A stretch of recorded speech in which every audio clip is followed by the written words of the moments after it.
Mientras muchos se tomaban un respiro de verano y las grandes ciudades cambiaban la agitación por la atonía típica del mes de agosto, mientras la agenda política ponía el foco en las elecciones anticipadas y otros confiaban en que lo peor de la crisis ya había pasado, había especuladores que estaban al acecho, decididos a apostar fuerte aunque eso significara poner a muchos países en una situación límite. 3.30 pago 15. No, esperad. Sí, eso es para dármelo, ¿eh? Bueno, anda la figura del 21. Sigo pagando 28.15, venga. Hay gestos que dicen más que muchos análisis financieros. Los rostros que hemos podido ver en las últimas 2 semanas resumen la conmoción que está viviendo la economía. Lo que empezó como un movimiento especulativo hacia la deuda italiana y española se ha trasladado a las bolsas, que a pesar de cerrar la semana en positivo, han sufrido las mayores caídas desde que estalló la crisis. Tanto es así que las autoridades europeas han prohibido durante 15 días las operaciones a corto plazo en las bolsas de Francia, España, Italia y Bélgica. Una medida temporal para disuadir a los especuladores que juegan a la baja y crean rumores intencionados para sacar provecho.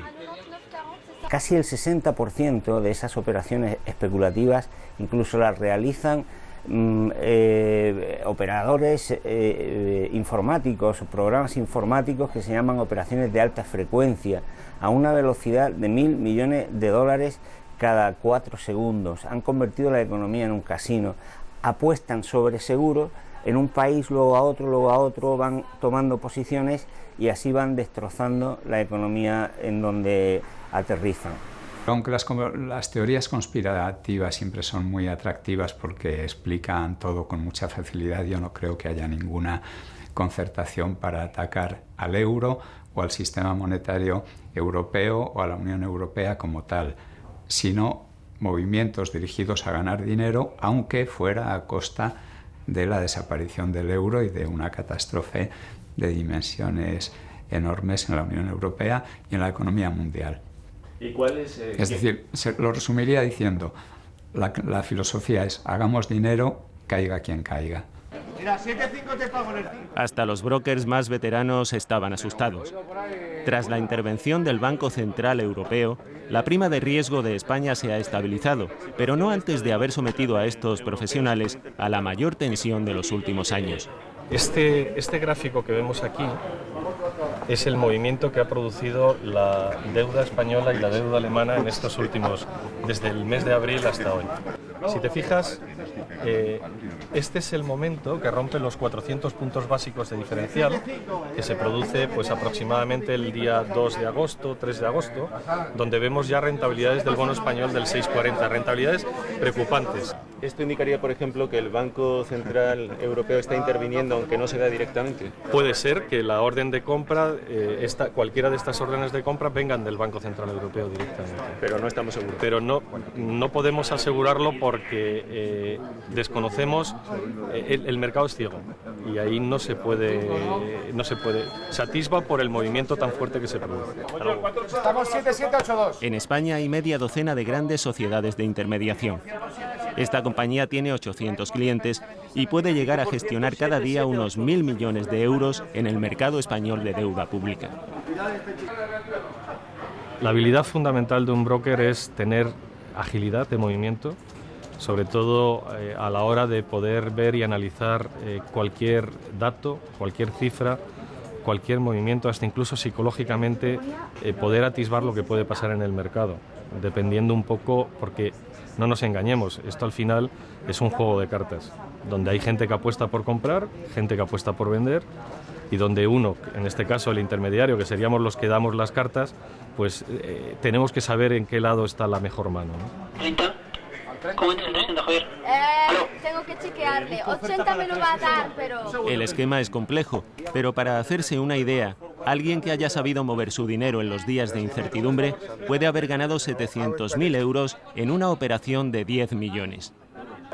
El momento de mayor agitación se produjo hace una semana tras unas declaraciones del presidente del Banco Central Europeo, que lejos de calmar a los especuladores, aumentó su voracidad.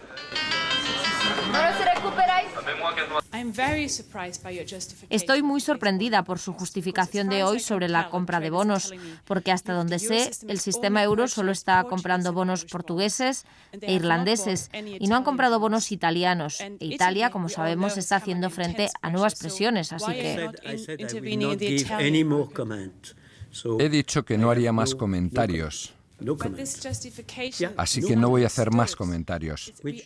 Con la prima de riesgo italiana y española sobrepasando la línea roja de los 400 puntos, Trichet convocó de urgencia a su comité de dirección y anunció lo que muchos opinan que debería haber anunciado antes, que el Banco Central compraría bonos italianos y españoles. La medida ha surtido efecto. La prima de riesgo se ha estabilizado, pero parte del daño ya estaba hecho. Se estima que aproximadamente por cada 100 puntos básicos, es decir, por cada 1% de rentabilidad adicional que el Estado español paga por su deuda, significa que en torno a 10-12 mil millones de euros tiene que ir a servicio de esa deuda y no van a ir a inversión productiva. Con lo cual, evidentemente, la subida de la prima de riesgo tiene un efecto pernicioso sobre la actividad económica. Ahí hay un paralelismo también para entender las cosas muy facilito de seguir, que es en Estados Unidos tienen un banco central único que es la Reserva Federal y tienen un Ministerio de Hacienda único que es el llamado Tesoro norteamericano. En Europa tenemos un Banco Central único que es el Banco Central Europeo, pero no tenemos un Ministerio de Hacienda o un Tesoro único. Y eso es lo que está provocando que esta crisis sea tan aguda, que hay una política monetaria común, pero no hay una política fiscal común. El patriótico mensaje que Obama lanzó el pasado lunes confirmaba que el repunte de la crisis había traspasado el umbral de la zona euro. Los mercados subirán y bajarán, pero esto es Estados Unidos de América. No importa lo que pueda decir cierta agencia, siempre hemos sido y siempre seremos un país de AAA. Bastó que una de las mayores agencias de calificación, Standard & Poor's, rebajase la puntuación al país más poderoso para que el miedo a una segunda recesión se extendiese como un efecto dominó en las bolsas más importantes del mundo. Para muchos analistas, las agencias de calificación tienen buena parte de culpa de la crisis financiera. 3 compañías norteamericanas, Moody's, Fitch y Standard & Poor's, se reparten el privilegio, pero también la responsabilidad, de poner nota a la solvencia económica de los estados. Standard & Poor's justifica su decisión en el aumento de la deuda y el debate que ha mantenido a Estados Unidos al borde de la suspensión de pagos. Pero nadie olvida que estas agencias son las mismas que en su día dieron un sobresaliente a las hipotecas basura que desencadenaron la crisis.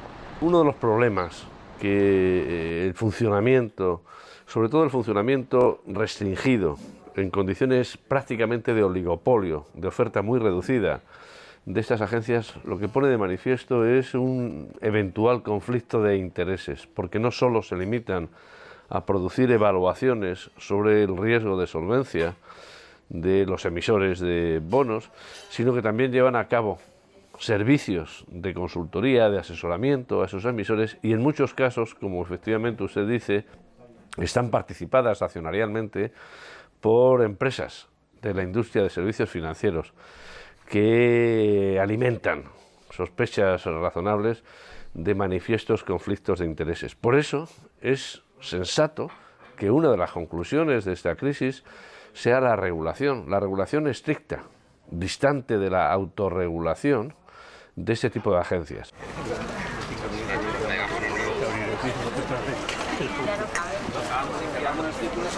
Bueno, compañeros, yo moderé la semana pasada. Más allá de las grandes cifras, muchas personas se preguntan a dónde va a conducir todo esto y si hay alguna alternativa. Diversos economistas hablan del final de un ciclo, de la urgente necesidad de regular los movimientos de capitales y las transacciones financieras. Algunos de ellos, agrupados en la Comisión Económica del 15M, debaten sus propuestas a pie de calle, confían en que otra economía es viable y exigen medidas concretas como la creación de un nuevo impuesto a los grandes patrimonios. Lo que ha aumentado recientemente la deuda pública es como consecuencia de las ayudas que el Estado ha estado dando a la banca. Y resulta que ahora, como consecuencia de ese mayor endeudamiento público por ayudarle a la banca, que luego se llevará a su bolsillo los beneficios, resulta que el Estado tiene una deuda más importante, que está en torno al 60% del PIB, pero que aún está muy por debajo del porcentaje de deuda privada, que está en torno al 300%. Por lo tanto, sigue siendo el problema de la deuda, sigue siendo privado. Según los datos que se van conociendo en el segundo trimestre, la desaceleración ya está aquí.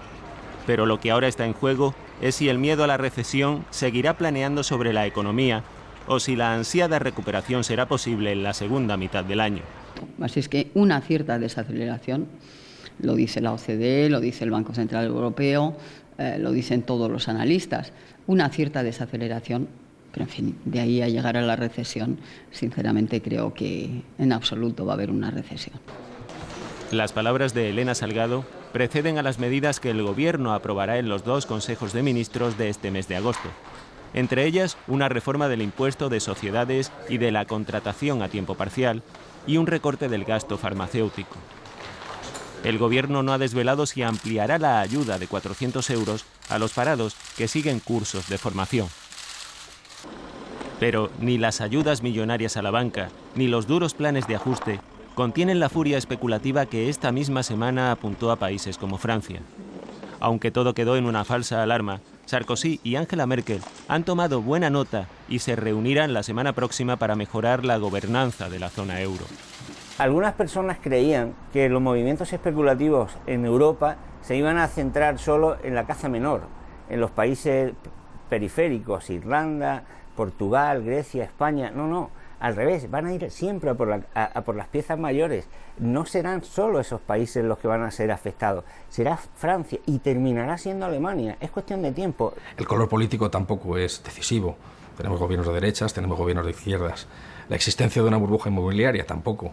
Hay países que lo tienen, como el caso de España. Italia, al contrario, no tiene un estancamiento de los precios inmobiliarios desde hace años.